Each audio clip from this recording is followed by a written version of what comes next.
Moin, ich bin Tillmann von der Radelbande. Ihr kennt wahrscheinlich The Transporter, ihr kennt Transporter 2 und vielleicht auch Transporter 3. Aber kennt ihr schon Transporter 65?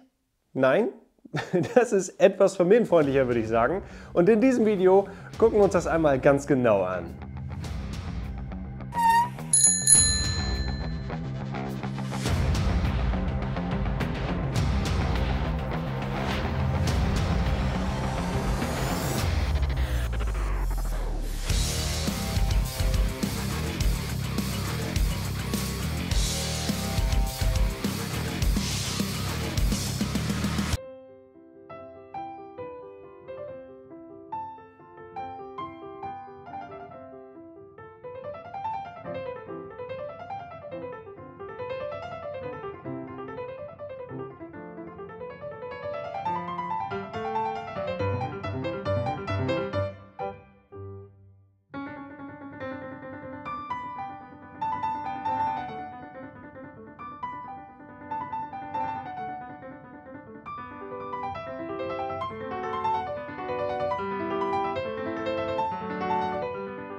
Riese und Möller hat ein umfassendes Angebot verschiedener E-Bikes und auch Lastenräder und gerade in diesem Bereich haben sie das Portfolio in der letzten Zeit deutlich erweitert. Wie Räder dort gebaut werden, das könnt ihr mal in dem Video sehen, das ich hier oben einmal verlinke.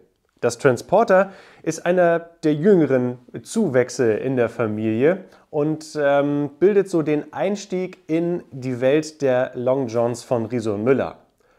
Und zum Einstieg gibt es nachher noch ein bisschen mehr. Das Bike gibt es in verschiedenen Varianten. Einmal mit dem alten Bosch-System und mit dem neuen Bosch-System und dann auch als Transporter 85 mit einer längeren Ladefläche, das so für den gewerblichen Einsatz konzipiert wurde. Und dann auch als Transporter 65, für das es auch eine Familienausstattung gibt. Dieses halt.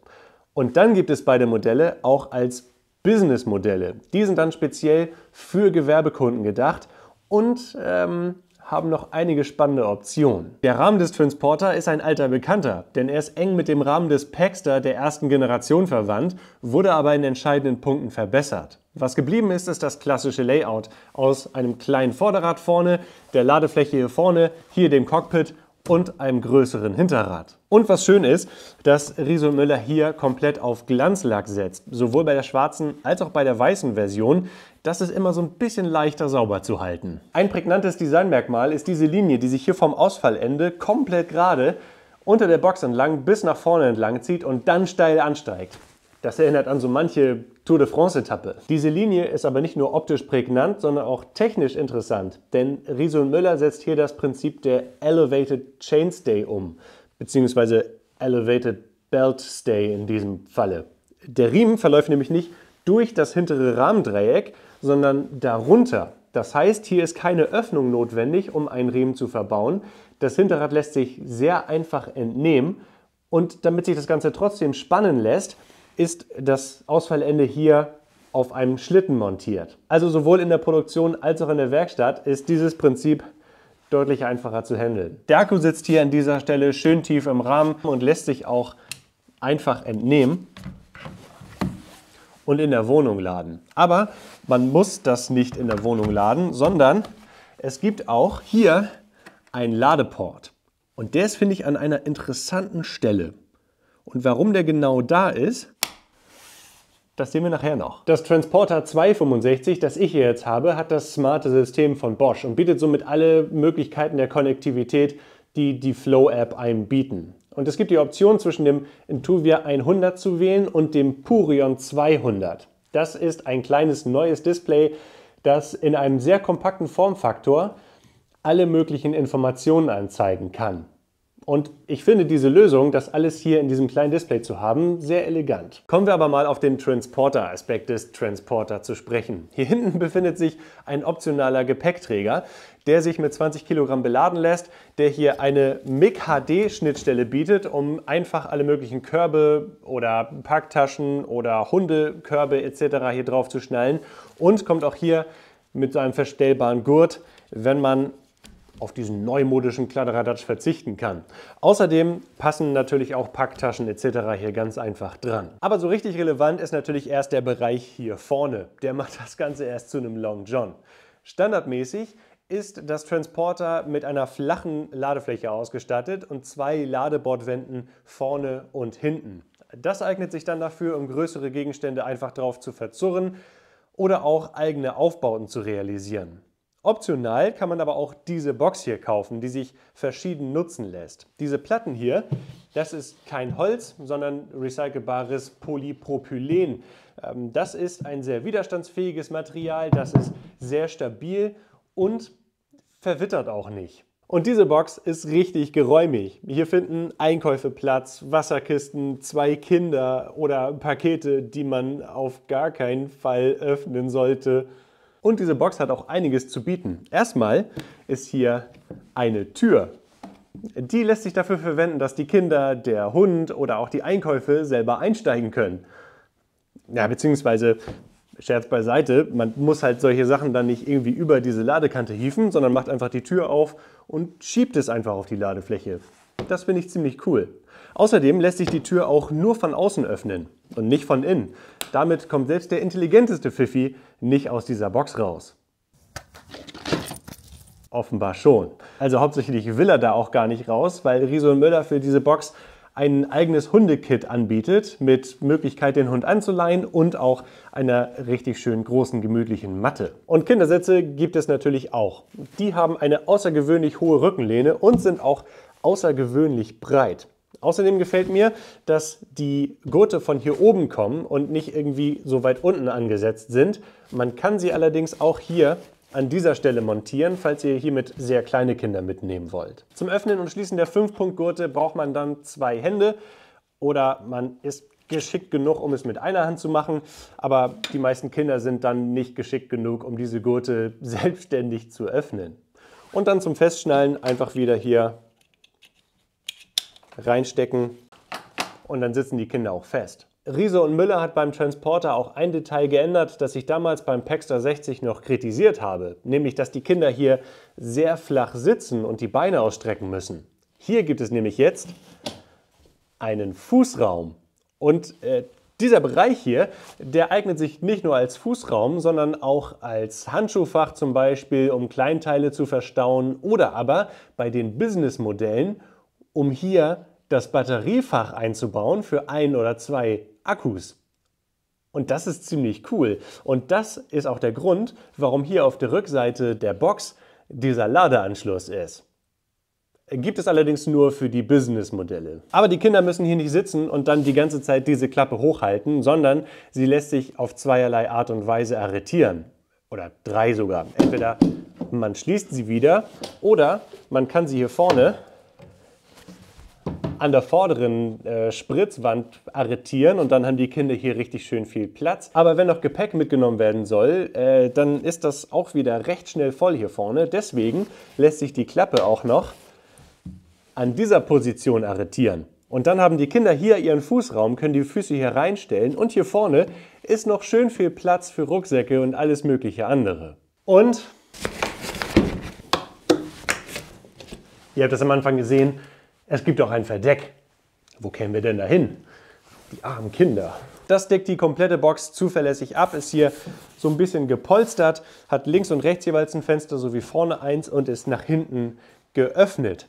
Denn hier dieser Bereich, der deckt komplett den gesamten Lenker ab und dadurch, dass die Box so breit ist, ist auch der Lenker komplett geschützt. Also selbst bei Winter, bei Regen bleiben die Hände hier unten richtig schön trocken. Das finde ich sehr angenehm. Wenn man hier etwas einladen möchte, dann gibt es verschiedene Möglichkeiten. Entweder man öffnet diesen Reißverschluss hier, kann dann das Seitenfenster öffnen und auch das Ganze aufrollen.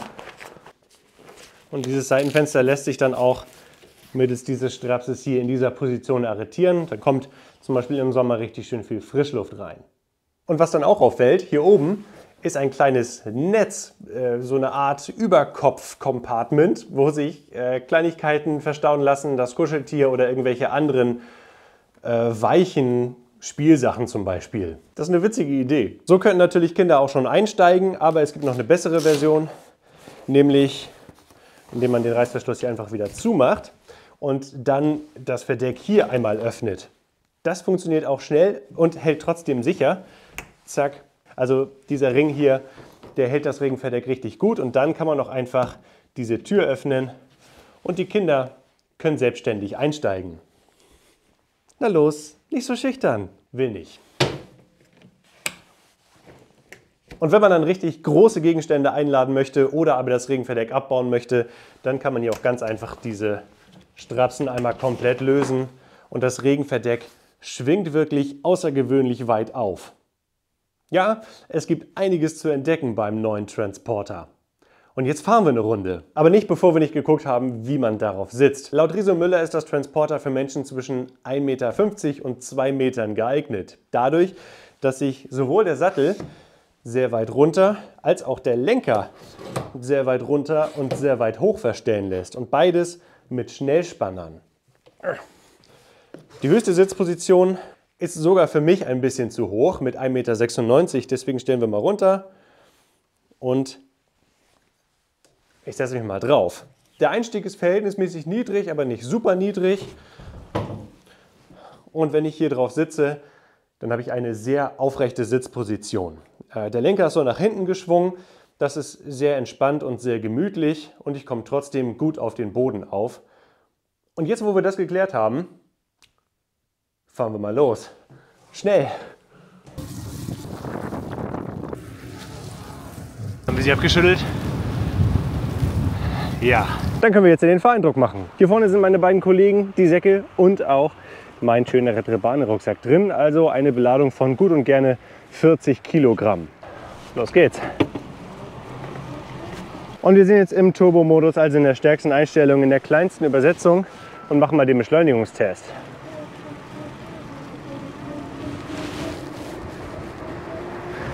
Und 25 km/h. Also die Beschleunigung ist nicht ganz so brachial, wie das beim Bosch Performance CX der Fall ist, aber dafür ist der Motor außergewöhnlich leise, selbst wenn man ihm die Sporen gibt. Wie gut kommt dieses Fahrrad unsere standardisierte Steigung hoch?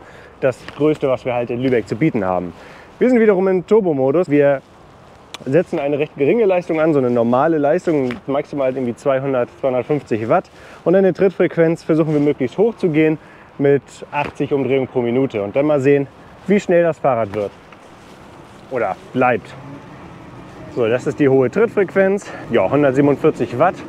Bis zu 200 Watt gehen wir hoch. Also das ist so das maximale Power-Level. 21 km/h. Ich muss ein bisschen runterschalten. 19, 18, 17 km/h. 16 km/h, 16,6, 16,5 hier bei dem steilsten Stück.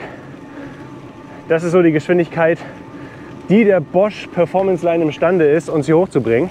Das ist natürlich kein Performance Line CX oder Cargo Line Level, aber es ist ausreichend. Über eine kleine rumpelige Strecke und da merkt man sofort, dass das Transporter Riso Müller typisch gut abgestimmt ist. So, mal sehen, wie gut wir mit diesem Rad irgendwelchen Explosionen ausweichen können. Auch das funktioniert wirklich ohne Probleme. Der Lenkungsdämpfer ist gut eingestellt, sodass es nicht zu schwierig ist, ihn zu lenken. Aber bei schnellen Richtungswechseln merkt man, dass er das deutlich abdämpft. Und die Verbindung nach vorne durch diesen Lenkarm fühlt sich auch sehr stabil an, ohne dass das Vorderrad irgendwie zum Flattern neigt. Und auch hier, das Rad ist zwar nicht zum Graveln gedacht worden, aber durch diese präzise Lenkung funktioniert auch das ganz gut. Die Reifen bieten einen ganz guten Grip, das ist okay, aber ich würde ihnen noch nicht zu viel zutrauen. Und jetzt hier ist es sehr matschig. Okay, und jetzt der Anfahren am Bergtest. Nochmal kleinste Unterstützung und mal sehen, wie gut uns jetzt das Rad hier bei dieser Rampe hochbringt. Okay. Okay. Also die Kraft vom Performance Line ist nicht sofort da. Bei solchen starken Rampen muss man dann die Schiebehilfe nutzen und das Rad eben an die nächste gerade Stelle schieben. Der Performance Line Motor, der braucht so eine Gedenksekunde, bis er loslegt. Aber gerade im Flachen und wenn es nicht zu steil ist, bietet er mehr als ausreichend Leistung. Um enge Kurven kommt man mit dem Transporter sehr gut rum. Also gerade der Lenkeinschlag nach rechts ist sehr groß. Selbst engste Stellen kann man damit ohne weiteres fahren. Das ist jetzt der Lenkanschlag gewesen. Also da kommt man super rum. Wenn man links rumlenken möchte, braucht man ein bisschen mehr Platz, weil da ist der Lenkeinschlag nicht ganz so groß. Aber auch das sollte in den meisten Fällen kein Problem sein. Ja, auch hier, wenn es ein bisschen rumpeliger wird, die Strecke, dann ist das Fahrwerk des Transporter gut abgestimmt. Man rollt einfach rüber. Die Federgabel, die macht jetzt gerade natürlich im neuen Zustand einen guten Job. Das Heck ist natürlich ungefedert, aber der Reifen ist verhältnismäßig dick und deswegen kommt auch da eine ganz gute Federwirkung zustande. Der Lenker hat auch eine angenehme Form, sorgt für eine aufrechte Sitzposition, man hat einen guten Überblick. Die Person hat sich entschieden, nicht zu blinken. Das dürfte für viele gut passen, die nicht unbedingt allzu sportlich unterwegs sein wollen. Die Arme haben eine gute Bewegungsmöglichkeit. Da fallen wir hier rauf. Das Einzige, was jetzt auffällt, wenn man so groß ist wie ich, dann kann man während der Fahrt das Display nicht so gut sehen. Nur wenn man es so ein bisschen hochklappt. Ja, auch von der Verzögerung ist das ganz gut. Das Bremsgefühl, das ist ganz angenehm. Und was das dann bringt, das gucken wir jetzt mal beim Bremstest. Der ist momentan nicht ganz einfach umzusetzen, weil einfach alles nass ist von dem Schnee. Und es regelmäßig regnet, aber wir gucken mal. Und zwar bremsen wir da vorne bei der Straßenkante aus 25 km/h und hat aber ganz gut geklappt. Also der Reifen ist verhältnismäßig wenig gerutscht. Wir hatten jetzt einen Bremsweg von gut und gerne 3,5 Metern, was ich hauptsächlich der nassen Straße zuschreibe. Normalerweise rutscht man mit einem beladenen Long John nicht, also auf trockener Straße. Ich schätze mal, dass so Bremswege von gut 3 Metern bei trockenen Straßenverhältnissen ohne Probleme möglich sind. Was jetzt auffällt, die Bremsen, die haben einen guten Druckpunkt, die lassen sich einfach modulieren, sind auch angenehm breit. Allerdings ist das Griffstück für mich ein bisschen zu schmal hier von oben nach unten. Das könnte gerne ein bisschen breiter sein. Ja, und bei der Beschleunigung geht es dann nicht allzu drastisch, aber schon ganz gut voran. Und auch Riemen und Enviolo arbeiten nahtlos zusammen. Das ist leise, selbst bei solchen Wetterverhältnissen, die wir heute haben. Bei der Übersetzung ist es so, dass ich jetzt bei 26 km/h in der schwersten Übersetzung eine Trittfrequenz von 65 Umdrehungen pro Minute habe. Also da ist, wenn man ein bisschen schneller fährt, nicht viel Raum. Auf der anderen Seite ist es aber so, dass ich bei 10 km/h in der kleinsten Übersetzung eine Trittfrequenz von ebenfalls 65 habe. Also selbst stärkere Steigung kommt man mit einer angenehm schnellen Trittfrequenz hoch. Also wenn man da nicht gerade anfahren muss mit einem voll beladenen Fahrrad. Ja, also von der Agilität lässt das Rad nichts zu wünschen übrig. Es ist halt angenehm kurz mit 2,44 Meter für die Beladungskapazität und für die Ladeflächenlänge. Das merkt man dann auch im Alltag. Der Abstand nach vorne zum Vorderrad ist nicht sehr groß. Und dadurch lässt sich das Rad wirklich agil bewegen. Also das Einzige, was ich mir vielleicht wünschen würde, wäre ein Motor, der etwas feinfühliger und spontaner anspricht. Aber sonst ist das schon echt gut. Und jetzt gehen wir mal zurück ins Studio und zu den Preisen. Das oder den Transporter 65 mit dem smarten System gibt es ab einem Preis von 5.599 € mit der Shimano Q's Kettenschaltung. Diese Version mit der Enviolo und dem Riemen kostet ab einem Preis von 5.999 €. Und das Testrad mit dem Regenverdeck, der Box, den Kindersitzen, dem Gepäckträger und dem RX-Chip kommt auf einen Preis von 6.948 € und 40 Cent. Nie dabei ist allerdings Jason Statham. Man muss nicht Frank heißen, um dieses Fahrrad zu fahren. Und ich glaube auch, mit dem Transporter lebt es sich deutlich entspannter als Transporter. Auf jeden Fall werden wir dieses Fahrrad in den nächsten Wochen im Alltag bewegen und am Ende der Testphase euch unsere Testeindrücke einmal schildern. Wenn ihr also Fragen, Wünsche und Anregungen habt, was wir mit diesem Bike mal in den nächsten Wochen machen sollen, schreibt es mal gerne in die Kommentare. Lasst einen Daumen nach oben da, wenn euch das Video gefällt und wenn ihr dabei sein wollt. Wenn die Radelbande das nächste Mal auf Tour ist, dann abonniert den Kanal. Tschüss, bis dann.